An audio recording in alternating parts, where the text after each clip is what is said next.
Olá, eu sou Dora Kramer e esse é o nosso programa de todas as semanas Não É Bem Assim, que com os meus amigos Marcelo Madureira, Márcio Fortes e Pedro Paulo Magalhães, a gente discute os assuntos da semana que agora não poderia ser outra. Tragédia no Rio Grande do Sul, que não é uma tragédia local, ela é nacional. Ainda tem as causas, né? Com causas que são mundiais, né? Então, tudo isso a gente vai discutir aqui. Vamos ressaltar o que, em princípio, né? Porque a gente vai discutir os vários aspectos políticos, sociais, econômicos desse acontecimento que ainda está em curso, com perspectiva de piorar, né, gente? E vamos discutir aqui, só para dar o começo aqui na nossa discussão, o que ressalta do país de pior e de melhor, as mazelas e as virtudes do Brasil. Você fica aí que o programa vai começar. Aproveita para dar o like agora e compartilhar com os amigos.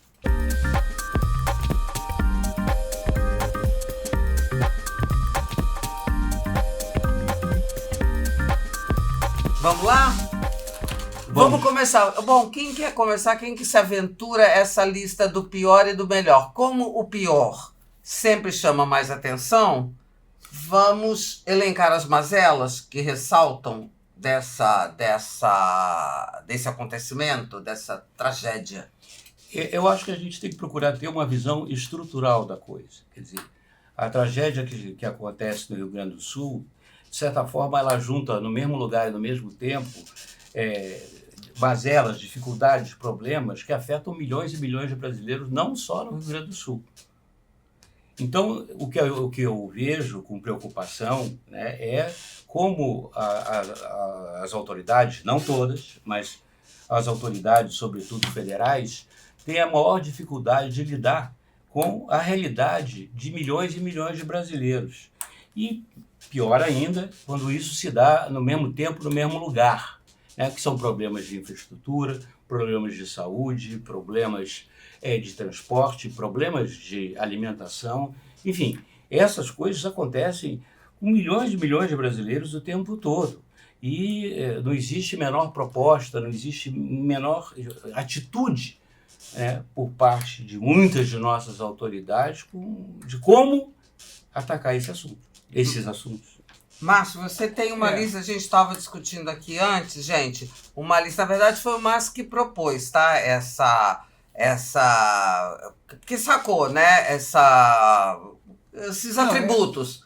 Você tem uma lista aí. A lista é mental, não é uma lista escrita, mas é muito simples.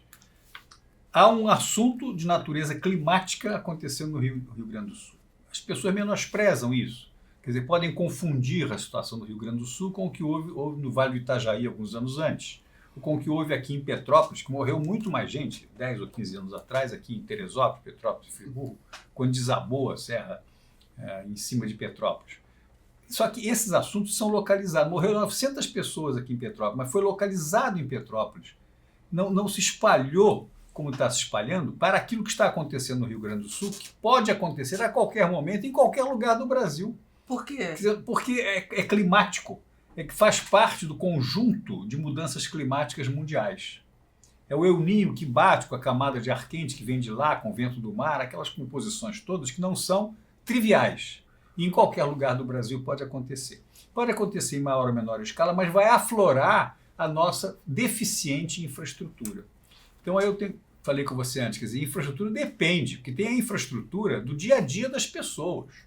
Aquilo que você usa para viver, fornecimento de água. Né? Quem abre a torneira tem que sair água. Luz doméstica, tá certo? A água é para beber, para cozinhar, para tomar banho, para tudo isso. Hoje não tem no Rio Grande do Sul, porque a Companhia de Águas do Rio Grande do Sul teve que desligar 3 ou 4 estações sob risco de colapso da estação, com curtos-circuitos e coisas assim. Energia elétrica para o dia a dia, transporte para o dia a dia, isso são infraestruturas fundamentais e básicas. Quando eu digo assim, precisamos reconstruir a infraestrutura do Rio Grande do Sul, claro, que aí vem as estradas, os aeroportos, os diques de contenção, os portos, isso, aquilo, mas não são do dia a dia das pessoas. O dia a dia das pessoas é uma coisa de louco. Você imaginar que uma pessoa, 500 mil pessoas hoje desabrigadas no Rio Grande do Sul, perdem tudo. Então a reconstrução não é da infraestrutura, Dora. A reconstrução é da vida das pessoas. Mas por que você Entendeu? diz? Quer dizer, quando você alega, vai buscar a questão climática, claro que é uma realidade, para dizer que, olha, isso não é um problema local, é um problema generalizado. Entra Claro. aí também, quando você diz pode acontecer, é porque você nota que no país não há o preparo à altura, o preparo de prevenção. Atenção à questão ambiental que está acontecendo, a gente não pode negar que existem esforços aqui e ali, mas está sendo muito pequena, tem que mudar a dimensão, o alcance dessa questão ambiental. Quer dizer, aqui no Rio de Janeiro, a quantidade de favelas e residências onde mora gente, moram famílias, crianças, em locais de alto risco, em costas que vão desabar. Esse ano não desabou, mas pode desabar no que vem, pode desabar daqui a 2 meses. Nós estamos em maio, tem um calor bárbaro no Rio de Janeiro. No show da Madonna, a marca principal foi o calor, não é? No mês de maio, não é em janeiro E não e fevereiro. existem protocolos para você enfrentar essas ondas de calor. Porque uma coisa sou eu que tenho ar-condicionado em casa, mas as pessoas que moram na periferia, que enfrentam esse calor morando em condições assim, insalubres, sem ventilação, sem menor... Como é que essas pessoas precisam de protocolo também para a onda de calor, para todos esses desníveis climáticos? Só uma coisa que eu queria te lembrar, Márcio, é que você comentou, por exemplo, nesse mesmo momento está passando no Congresso uma lei, né, que vai fazer com que você... Está em discussão, Marcelo. Está em não discussão, tá mas passando. eu deixo para o Márcio levantar essa questão, porque é muito importante, porque ela Não, está diz qual passando... é a lei que permite... Que diminui, que permite um maior desmatamento de propriedades na Amazônia. A questão do Rio Grande do Sul se mostrou nacional, total, o que inclui a questão da preservação da Amazônia. Não é da preservação, isso é um erro de conceito, é do correto convívio com a Amazônia, não é? Então hoje está no Senado em discussão uma lei que reduz de 80% para 50% das propriedades na Amazônia a área de proteção ambiental, quer dizer, a área intocável. Hoje, se você tem uma gleba lá na Amazônia, você só pode desmatar 20%, 80% é preservado. Estão querendo mudar para 50%. O Senado é muito perigoso para isso, porque como tem 3 senadores para cada estado, e são 9 estados na Amazônia legal, dá 27 senadores. É 1/3 do Senado inteiro unidos em torno de certos temas, não é? E esses temas, por exemplo, a Zona Franca de Manaus, a tal da Perimetral Norte, a ferrovia não sei o que, essas coisas todas, são temas que abrangem apenas 10% da população, que é a população total do norte do país, mas abrange o país inteiro. Daí Rio Grande do Sul é uma boa demonstração de como é única a questão ambiental. Não é uma questão localizada, é uma questão universal, mas no Brasil com grave responsabilidade pela dimensão do país, pela variada situação geográfica do país e pela nossa responsabilidade mundial com esses temas. Pedro Paulo tem uma opinião que está vindo. É um outro olhar, né, sobre o mesmo problema. Quer dizer, a dicotomia da questão ambiental é muito dramática, né? Porque quando vem um acidente como esse, quer dizer, um acidente climático, né, uma inundação, né, da ordem que está acontecendo, lógico que isso aí tem 2 fatores, né? Um tem relação com a própria geografia do Rio Grande do Sul, quer dizer, que tem condições já que facilitam essa inundação, né, como a gente está vendo. Por conta de ter situação de dique, a geografia mesmo. A própria situação do Lagoa dos Patos. Do Lagoa dos Patos, que não permite a água sair para o mar com facilidade, é estrangulado e tal, não sei o quê. Então, tudo isso constrói uma situação de risco maior que está se constatando com o efeito que está acontecendo. Agora, a dicotomia que eu digo é o seguinte: os tempos das soluções, os tempos da prevenção, os tempos são completamente distintos, né? Essa questão climática vem sendo construída há décadas, né? Décadas ou séculos, né? Mas mais décadas, porque o movimento vem do século XX, né? Que isso se acelerou com a Revolução Industrial, com o consumo de combustíveis fósseis e tudo mais. E os resultados disso são num determinado momento. Isso acontece, é uma conjunção de fatores que se juntam nesse momento. Por exemplo, aqui no Rio Grande do Sul, a gente sabe, está vendo? Esses rios amazônicos vieram despejar a água, né, diretamente no Rio Grande do Sul, quando normalmente eles despejam essa água no território brasileiro como um todo. Então, uma condição excepcional que gerou essa história.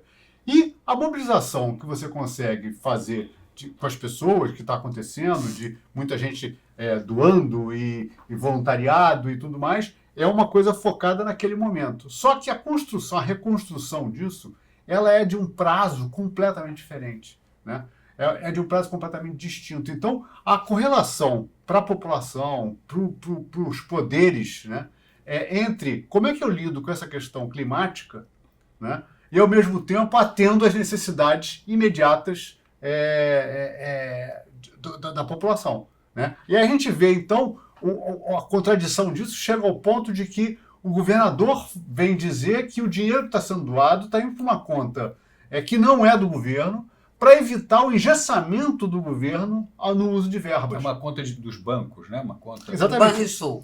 Para quê? Para que você não tenha que entrar dentro do tesouro com esse dinheiro, porque entrou no tesouro, para sair tem as regras, né? Fora a questão da você usa, desconfiança, né? Que isso suscita, né? Claro.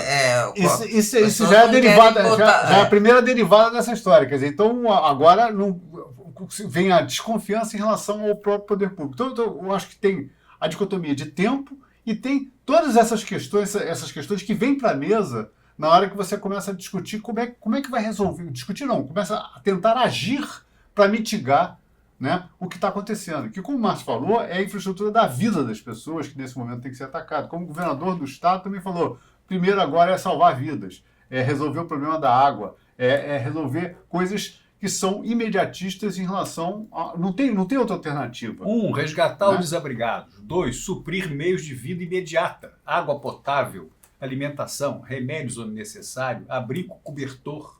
Está chegando frio no Rio Grande do Sul. Aquele lugar é frio. Essa semana. Agora, para essa semana. São as coisas imediatas. Depois vamos ver o resto. Como é que você faz para reconstruir vidas?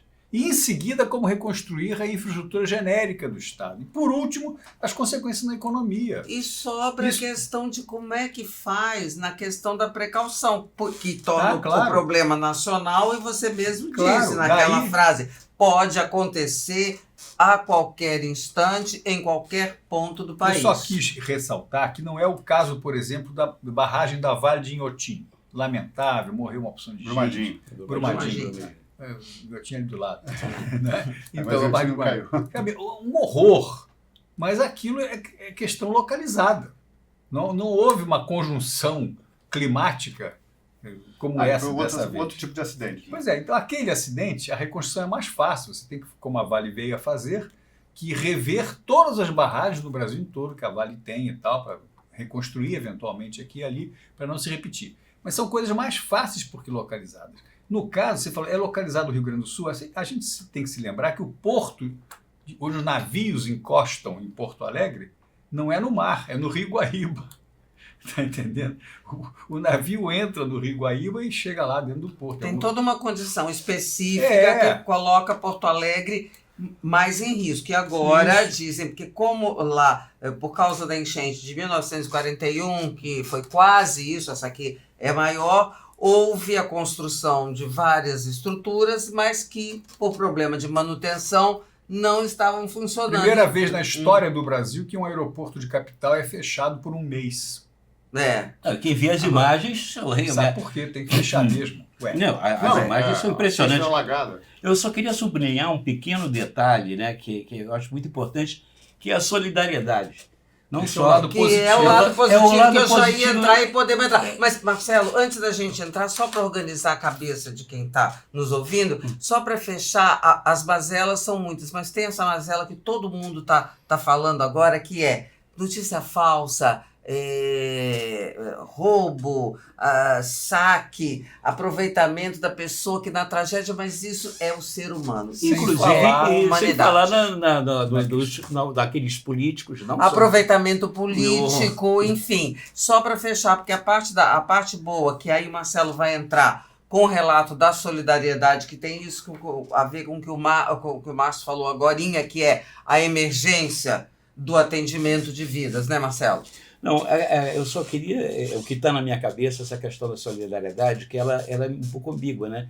Porque realmente é comovente, é bacana você ver a solidariedade, não só do povo gaúcho com seus concidadãos, né, mas também de todos os brasileiros se mobilizando, né, mandando víveres, água, enfim, levando lá para os postos de recolhimento. Mas isso mostra que a nossa sociedade, de fato, não confia no aparelho de Estado, não confia nos governos que estão tomando conta do aparelho de Estado, na sua eficiência de reunir recursos e meios, enfim, para você poder efetivamente ajudar as vítimas de uma tragédia como essa. Mas o engajamento, você acha que decorre da falta de confiança? Não, eu acho que existe, assim, uma coisa que está subjacente. As pessoas sabem que se depender do Estado... se deixar correr... Se deixar correr, não vai acontecer. Da onde menos se espera e de lá que não sai nada mesmo. Sim. Então as pessoas tomam para si. E você veja, inclusive, nas imagens lá em Porto Alegre, voluntários com água até o pescoço, para lá e para cá, se juntando lá com os policiais, com os bombeiros, com os militares. E você vê que as pessoas arregaçam realmente as brancas e vão trabalhar. A solidariedade virou engajamento, nesse momento, da população local e nacional. E, em paralelo, ressaltou a liderança do governador do Rio Grande do Sul, que conseguiu, rapidamente, mobilizar o país inteiro. Por exemplo, as Forças Armadas. Os helicópteros da Marinha, do Exército Aeronáutico, foram todos para lá, saíram lá de Goiás. Mas isso não foi o governo federal? Foi o governo federal mobilizado por uma liderança. Na minha leitura. Foi o Eduardo Leite que deu a chama? Pediu. Mexa. Eu sou incapaz de tomar conta disso. E daí os bombeiros do Rio Grande do Sul foram, do Rio de Janeiro, foram para o Rio Grande do Sul. Os de Minas Gerais, Os da de Minas Bahia, Gerais, de todo lugar. Os bombeiros que são habilitados para isso, na sua formação, e as Forças Armadas, entendeu? Que a Força Armada não serve só para guerra, né? Ao contrário, o Brasil não gosta de guerra, nem tem guerra, mas tem que ter capacidade. Quer dizer, o porta-aviões, o maior navio brasileiro da Marinha, está indo para lá porque tem um hospital a bordo, porque tem capacidade de transformar a água do mar em água potável, porque tem essas coisas de navio moderno, né, e tal. Então é importantíssimo isso, a gente ver o que está acontecendo no Brasil nesse momento, é até, se não fosse a tragédia, né, Dora, entusiasmante ver que você tem recursos nacionais para encarar um problema desse. O próprio Eduardo Leite arrumou um termo, porque quando ele quis dizer das entrevistas que ele queria agradecer, mas ele quase falou, eu fico muito alegre, aí percebeu que o termo alegria não era apropriado. Aí disse, eu fico muito confiante.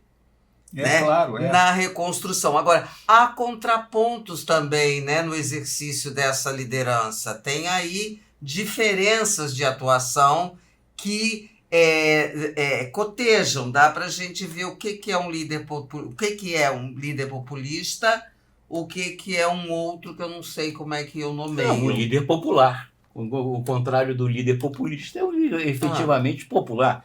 É aquele que toma para si, né, a gestão, a condução de um povo na resolução dos seus problemas, de enfrentamento das suas questões, sejam elas estruturais, sejam elas conjunturais. Eu acho que esse é o papel que o Eduardo Leite está tendo. Diferente de muitas autoridades federais, lá engravatadas e tal, e até certos políticos que dizem, se o Rio Grande do Sul vai ter facilidades, eu também quero. Eu também mesmo quero. sem chuva. Mesmo sem chuva, né? Porque choveu no ano passado. Entendeu? Mas eu quero só acrescentar, Marcelo, só um destaque fácil. O Eduardo Leite é um líder popular, mas no sentido líder da sociedade, porque aqui no Brasil a gente confunde popular com conduzir os pobres. Tá certo? Popular é quem toma conta dos pobres. Populismo é outra coisa diferente. Tá certo? É você ser fake no popular. Quer dizer, eu finjo que sou preocupado com os pobres, mas eu sou apenas um populista.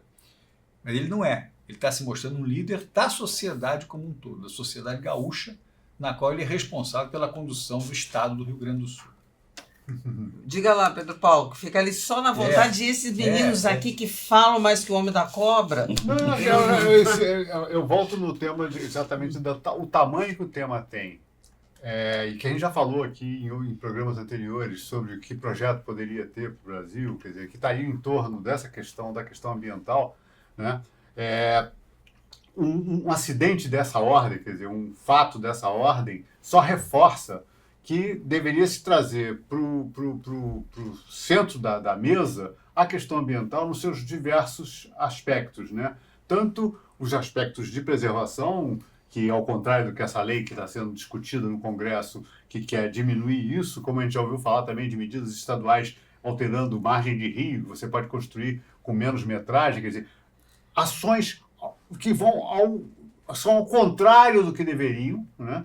Para você estimular esse instituto de preservação e de melhoria das condições de contribuição para que não progrida esse cataclisma, essa questão climática na velocidade que está acontecendo, porque o que está na mesa aí hoje sobre a questão do clima é mitigar o desastre, protelar esse desastre, é diminuir o aquecimento global, tudo, não são soluções, são paliativos. O Brasil tem uma condição excepcional nesse aspecto, pela condição de energia que tem, pela condição de várias coisas, por ter um pulmão feito à Amazônia, mas tem uma atitude completamente irresponsável em relação a isso. Como o Márcio estava falando, não se cuida das estruturas. Por exemplo, esse acidente está acontecendo em Porto Alegre, está acontecendo por conta de que não se manteve uma estrutura que fez que desde 1940 não acontecesse algo em 41,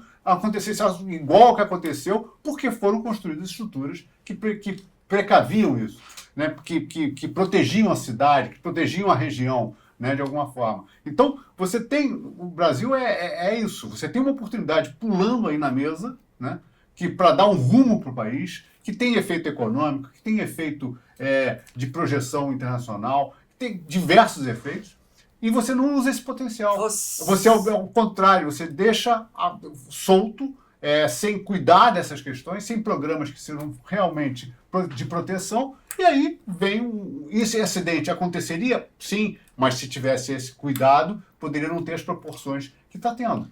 Poderia ter proporções muito menores, né? Pois é, isso não teria a ver, assim, com uma visão imediatista. Por exemplo, essa questão de clima não mobiliza a sociedade. Se você vai colocar ali na pesquisa quais são os assuntos, está lá embaixo, né? E aí, o que a política e as autoridades do poder público faz? Caminha, fica a reboque dessa indiferença. Não, a eleição de prefeito é daqui a pouco. Então o prefeito não vai falar de reconstrução, de pois é, de nada. Vai falar do dia a dia das pessoas. Quando o Pedro Paulo fala, tem uma oportunidade, e também essa é a velha história da crise e tal, que é uma oportunidade. Pode ser um marco na visão de vocês? Quer dizer, pode ser não. Poderia, é óbvio. Vai ser. Dentro disso que a gente tá, sabe, nessa vibe de o Brasil não entra nessa de tomar uma providência? Eu creio que não. Primeiro, assim, eu observo nos discursos de muitas autoridades, inclusive parlamentares, né, do Congresso, eu percebo a completa assim, perplexidade deles diante da questão. Né? Eles que ficam o seu dia a dia contemplando, né, só as suas questiúnculas lá, o varejinho da política, de repente, de frente do problema dessa natureza, dessa gravidade, né, desse tamanho, eles exibem mesquinharia, né, e incapacidade de entender as coisas como um todo, se posicionar, serem propositivos. E até mesmo o próprio presidente da República, né, que vai entre vários sobrevoos da região inundada, faz o seguinte comentário, que ele estava lá sobrevoando e quando teve enchente na Bahia, o Bolsonaro estava andando de jet ski. Quer dizer, trazendo essa questão para polarização, né? Dividindo a sociedade, no momento que você tem que buscar convergência, né? Juntar forças. Isso é muito, muito mesquinho, né? Você vê as questões dessas campanhas que foram feitas de fake news em cima de nota fiscal, exigindo para poder dizer que o governo do Eduardo Leite estava tomando uma atitude. Quer dizer, umas coisas assim tão pequenas e tão deletérias, né, em relação ao espírito público, que não faz nenhum sentido. Você, num momento de crise desse tipo, as pessoas se aproveitarem do fato para tentar atrapalhar, botar, quer dizer, realmente mostra a baixeza. Fora né? se aproveitar, né? Aí tem o pior, saqueia e tal. Você viu. Mas isso eu acho que a gente é terrível, mas infelizmente a gente conhece isso como quase que inevitável, né? Isso acontece em quase todo lugar onde você tem uma situação desse tipo, em algum grau isso acaba acontecendo, o que é terrível. Mas Pedro Paulo, você da maior autoridade do governo, né? da federação, você, num momento como esse, você trazer para discussão, fazer uma declaração dessa natureza, quer dizer, não, o outro estava, enquanto eu estou aqui, o outro nada fazia. Cara, porque é a autorreferência, né, que o diferencia. Por isso que eu te fiz essa pergunta. Na verdade, eu queria provocar para você falar isso do Lula, que você estava falando antes e estava sonegando aqui essa análise. É o contraponto do Eduardo Leite, que não está fazendo isso. Garoto de 39, eu digo garoto porque meu filho tem idade, meu filho mais velho tem idade dele, tá?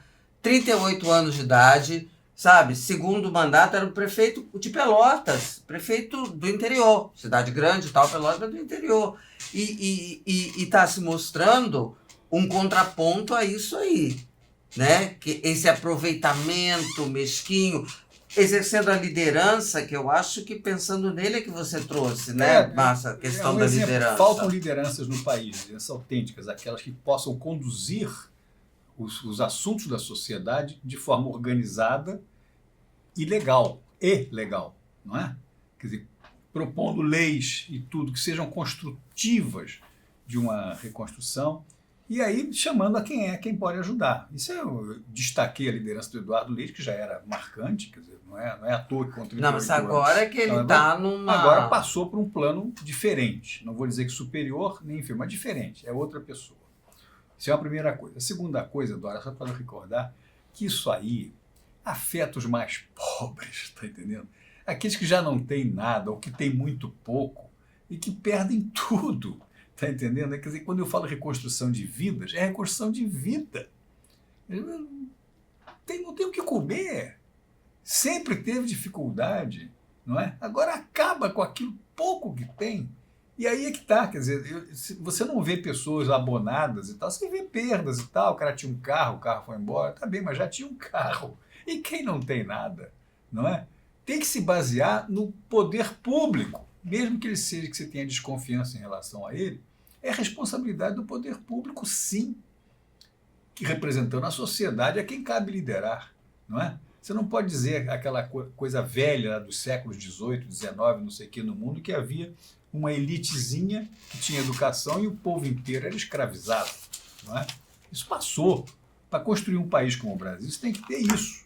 Não só a democracia formal, com a democracia do dia a dia, não é? Você acredita, porque o Marcelo não acredita que isso seja um marco, porque já estabelecemos, vai acontecer de novo, tá? Nessa dimensão, numa dimensão menor, vai acontecer de novo. Aí, Marcelo, aí eu perguntei, e vocês acreditam que daqui para frente pode ser diferente em função do Rio Grande do Sul? Marcelo acha que não. Rapidão, porque a gente ainda tem que pedir like, inscrição, sugestão de assunto, um monte de coisa. Acabei que eu já pedi, né? Rapidinha. E aí queria que você, Pedro Paulo e Márcio, que ainda não deram a sua opinião sobre isso. Cara, daqui para frente vai ser diferente? Eu acho que não. A minha opinião, acho que não. A gente já viu diversos eventos climáticos desse tipo, como aqui próximo em Petrópolis, e vê a consequência posterior. Existe um tempo enorme para você recuperar os locais, quer dizer, até obras que foram abandonadas, no início do calor dos acontecimentos, alguma coisa é feita e depois isso cai no esquecimento. Isso por que isso cai no esquecimento? Acho que um dos motivos, eu volto na mesma tecla, é porque a questão ambiental, a questão verde, esse problema não está sendo considerado como prioridade por governo algum. Mas o acontecimento agora do Rio Grande do Sul faz mudar de patamar o comportamento face à realidade climática. Você acha? Permanentemente? Você acha? Não, é um alerta vital, importantíssimo. Acontece muito em outros lugares do mundo. Aqui, até agora, não tinha acontecido. Quer dizer, você Petrópolis. Petrópolis foi uma tragédia horrorosa. Foi o maior acidente climático ambiental do Brasil. Foi aquele episódio de Petrópolis, Teresópolis e Friburgo. Né? 900 pessoas morreram. Mas foi muito localizado. Não teve a abrangência das conjunções climáticas que dessa vez tem, que evidentemente chamam a atenção. Você sabe que em Petrópolis tornou-se uma coisa do dia a dia. Não era antes e passou a ser. Quer dizer, o prefeito de Petrópolis tem que dedicar mais da metade do tempo dele à questão ambiental. Mas para lá. Desde sempre, para lá. É isso que é. Bom, aí você está achando que aquilo que aconteceu assim, como agora aconteceu, assado, isso pode provocar uma mudança de patamar. Não nos esqueçamos que o Márcio Fortes é o nosso otimista. Não falarei cândido otimista, mas otimista, para não ter o sentido pejorativo. Mas eu vou deixar, já que eu já me antecipei ao Marcelo, já pedi like, já pedi inscrição, já pedi sugestão de pauta, vou deixar para o Marcelo dar o tchau dessa vez. Bom, nós voltamos na semana que vem, né? Sempre. Você quer falar alguma coisa, Márcio? Eu quero, porque há uma demanda escondida dos nossos participantes, não é? Daqueles que nos assistem, que estão crescendo em número, de poder participar também, dando sugestões, propondo assuntos e tal. Nós estamos dispostos a ouvi-los, não é? Sim. Quer dizer, claro. Manda para cá. Tem uma porção de assuntos. Um assunto esquisito, por exemplo, o Alexandre de Moraes deixa de ser presidente do TSE. As pessoas conhecem pouco o que é o TSE, como é que funciona e tal e coisa. Alexandre de Moraes, o TSE tem menos importância do que o Alexandre de Moraes. Então a gente pode gastar um pouco de tempo nessa questão também. Isso acontecerá nas próximas semanas para não ficarmos limitados apenas àquilo que acontece no dia de hoje. A gente vai organizar essa agenda aí de assuntos, de pautas e, enfim, você não, eu que vou dar beijo. Você não deu beijo direito. Eu não dou beijo pra ninguém. Eu não dá beijo pra ninguém. Olha só, até semana que vem e beijoca pra vocês.